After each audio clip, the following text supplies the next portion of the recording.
Japan have started getting a bit experimental lately, you know, pretty stale to be honest. You know, Dragapult and Raging Bolt are like the best decks of the format. Badoo is a very problematic card, so what can we do to counter it? Well, Japan have been testing out a new trainers Pokemon that will be coming in our Destined Rivals set, but also it will be coming as its own standalone deck. That's right, it's either Steven or Marnie, and it's not Steven, it is Marnie, with Marnie's Grimmsnarl. So this card is pretty strong, actually. A lot of people were, saying it's alright, I guess. But over in Japan, the deck has been proving itself to be pretty good. Marnie's Grimmsnarl is a 320 HP Darkness type Pokemon with the Punk Up ability. It says you can use this ability when you place Pokemon from your hand to evolve one of your Pokemon. Search your deck for up to 5 basic Darkness energy and attach them to your Marnie's Pokemon in any way you like. This ability is incredibly strong because not only can you power itself up, but you could also power up other Marnie's Grimmsnarls, maybe other Impidimps you have on the bench that will eventually evolve into Marnie's Grimmsnarl, but it also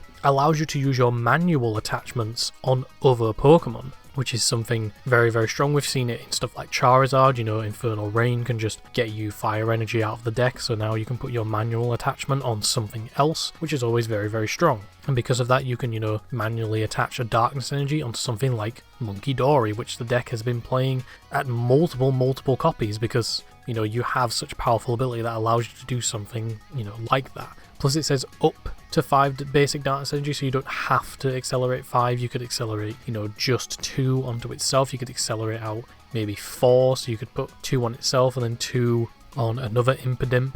You could even accelerate out 3 and then use something like Energy Switch to move one of them onto a Monkey Dory, and then you still have your manual attachment for turn. And the Monkey Dory is a very popular card at the moment because of stuff like Dragapult, so you can very easily get rid of the 30 damage, 60 damage, 20 damage that they spread around your board. And Marnie's Grimmsnarl EX also has a pretty powerful attack. Shadow Bullet does 180 damage, and then this attack also does 30 damage to one of your opponent's benched Pokemon. And we have, Badoo in the format, has 30 HP, so you can very easily knock it out. You could ping around some damage onto something else, and then, bring it up, attack again, blah blah blah, do all that kind of stuff, because 180 plus 30 is 210. We have quite a few Pokemon in the format that are 210 HP, and one card that can make those knockouts even better is Frostlass. Yep, this deck has been seen play with Frostlass because Frostlass says that you can put damage counter on each Pokemon that has an ability during Pokemon checkup, both yours and your opponent's. And this ability, while it does put damage counters on your own Pokemon,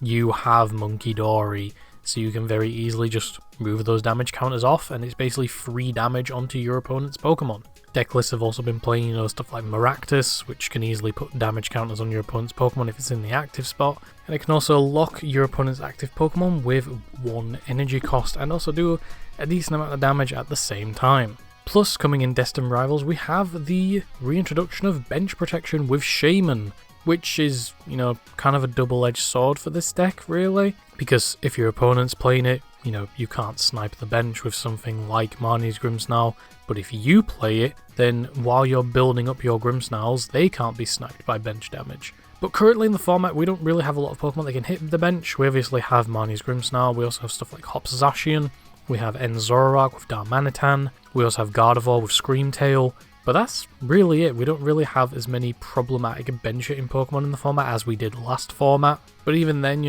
we have Terra decks in the format which already can't be hit by bench hitting Pokemon. But if your opponent doesn't put down the Shaman, because it is a little bit annoying to get out because it does have 80 HP, so you can't use Buddy Puffin to get out. You have to either, draw it or get it with something like Ultra Ball or Nest Ball. So there is a little bit of a downside to playing it because it's a lot hard, because it's not a lot harder to get out, but it is more difficult to get out.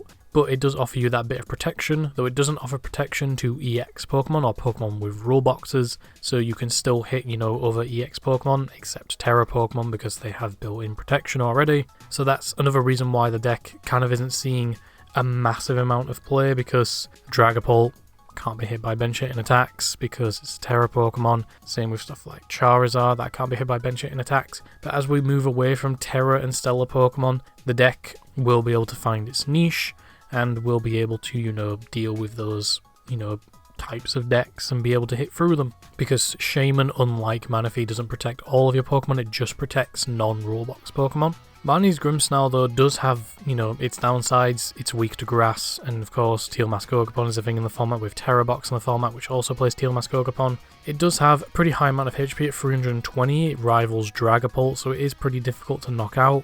But it does have, obviously, its benefits of being able to accelerate energy onto itself. It does a decent amount of damage and has a bench snipe. And it also has a pretty good stadium at its disposal as well. That being Spike Muff Gym, that says once during your turn that player may search their deck for a Marnie Pokemon and put it into their hand. So you can very easily just search out anything you may need. Say you have, an Impidimp on the bench and you have Rare Candy in hand, you can just use Spike Muff, search out Grimmsnarl and evolve into it. You obviously play the mid-stage evolution, Morgrim, because Badoo is in the format, and you also play stuff like, Team Evolution, so you can evolve into them more easily. You also play stuff like Secret Box, so you can very easily get your Spike Muff into play, so you can just, evolve into Morgrim, and then on your next turn, use Spike Muff, search out Grimmsnarl, evolve, attach, and then start attacking and moving around damage counters. Plus, with the help of Munkidori and Frostlass, you're technically not doing 180 damage, you're technically doing more than that. Because, Frostlass will be putting damage counters on stuff, and with multiple Munkidoris in play, because again, you can use your manual attachments on the Munkidori because it accelerates energy onto itself from its ability. So you can move around 30 or maybe 60, so that 180 is actually, more than 180. And with Frostlash, you can do damage during checkup, so then you're hitting for even more damage on higher HP Pokemon with abilities like Zoroark. Plus you have something like Marnie's Morpeko. Marnie's Morpeko is a 70 HP Darkness type Pokemon with the Spiked Wheel attack. For 3 colourless energy, just 20 damage, and then 40 more damage for each Darkness energy attached to this Pokemon. So being able to accelerate 5 Darkness energy from the deck, you could put all of it onto Morpeko, and now it's hitting 220 damage, which is pretty high, even for just 3 energy. You could put 2 onto the Grimmsnarl and then 3 onto the Morpeko. It's hitting, 140 for 3 energy on a 70 HP Pokemon? That's pretty good. And with this deck being, a Darkness type deck, it does have weakness advantage over some decks in the format like Gardevoir. We're also going to be getting Team Rocket's Mewtwo in Destined Rivals, so it has advantage over that, and any other Darkness type weakness decks that we get in the format, or any support Pokemon that are weak to Darkness. Now we look at the deck's representation in the format, and in which it sees a 3.5 representation, but the B tier is absolutely full of decks. We have so many different decks. How many are there? 1, 2, 3, 4, 5, 6, 7, 8, 9 decks in the B tier. But if we look at full power, as in this is just the top 4 of events currently in Japan, it sees a 5.3, so it is doing, decently well. It's not the best deck, but it is, getting top finishers, and in some cases looking on Limitless. It doesn't have a win yet, actually it has 1 on the first page, but it is starting to pick up. It's got a couple of wins. Now that I think about it, I'm actually looking at the list. It's got a couple of wins and a couple of top place finishes, and it's starting to pick up the pace and starting to be, a good deck for the format, because it has a very hard counter to one of the best cards in the format being Badoo, and it's able to heavily punish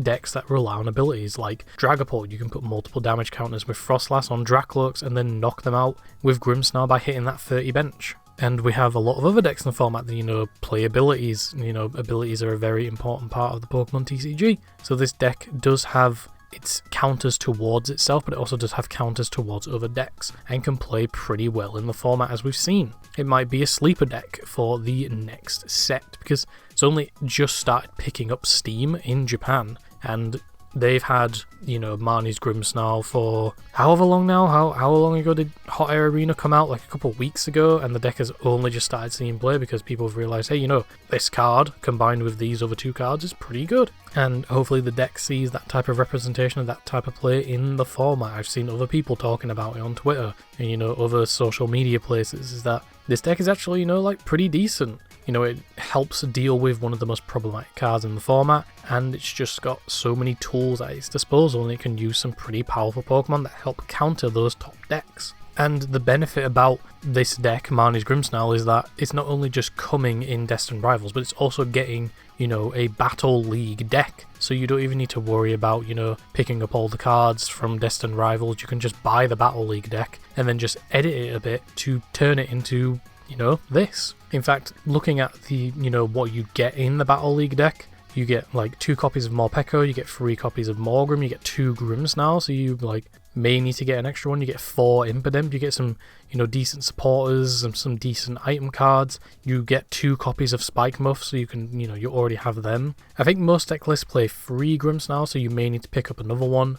Most of them play like 2 or 3, so, you know, you could just pick up, you know, the deck and then just go from there. Don't think it comes with Monkey Dory, having a look. No, it doesn't come with Monkey Dory, but, you know, Monkey Dories are pennies, so you can easily just pick up a couple of them. Same with Frostlass, same with a Badoo, you know, and a Maractus and all that kind of stuff. So the deck is, you know, also cheap as well, because you can just pick up a Marnie Battle League deck.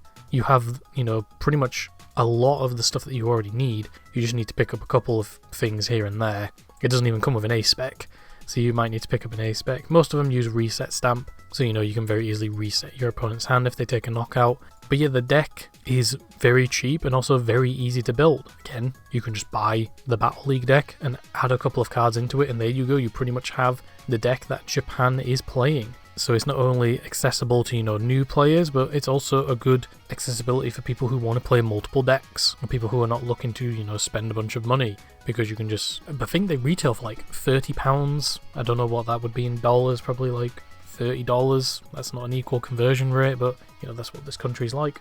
But yeah, the deck is easily accessible to people, very beginner friendly. It's very easy to learn. You just do stuff and then do damage take up over time, hit bench, all that kind of stuff, and it helps counteract those top decks of the format, which is always something that we need, because Dragapult is going to be around for another 2 years, and if we don't get any more counters to that, it's probably going to be the best deck for 2 years, unless it gets a massive power creep when the Mega Pokemon come out. And that's it for this video. Let me know your thoughts in the comments, what you think about Marnie's Grimmsnarl. Do you think this deck will have its place in the format, given that it has a lot of potential for bench hitting? It also has a lot of really good support. It not only has good support already in itself, it can accelerate energy onto itself, it can also use stuff like Monkey Dory and Frostlass and just build up so much damage, and it basically has a counter to one of the best cards in the format, being Badoo, all that kind of stuff. Are you going to be picking up this deck? Are you going to be picking up these cards? So on and so forth. Is this something that you're going to be looking to play once it releases at the end of May, I believe, is when we get Destined Rivals. Make sure to like, comment, subscribe, all of that nonsense, and I will see you in the next video,